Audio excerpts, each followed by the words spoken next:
हैं, लेकिन एक चीज़ जो मुश्तरका होती है वो ये कि हमारा इकलौता भाई हमेशा सलामत रहे और ज़िंदगी की तमाम तर खूबसूरत बहारें वो अपनी आंखों से देखे। लेकिन अगर इकलौता भाई किसी जालिम के हत्थे चढ़ जाए, इस जगह पे आया, और मैं लायकीन से भी बात करूँगा, मैं दाऊद के वालिद से भी बात करूँगा, और मैं आपको एक और बात बताता चलूँ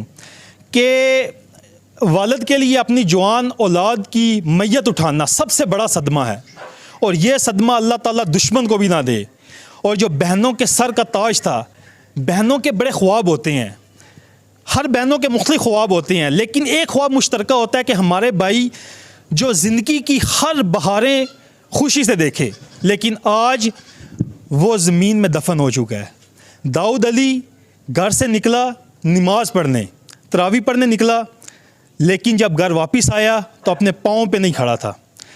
मैं आपको एक बात बताऊं कि मेरे अल्फाज का कद बहुत छोटा है।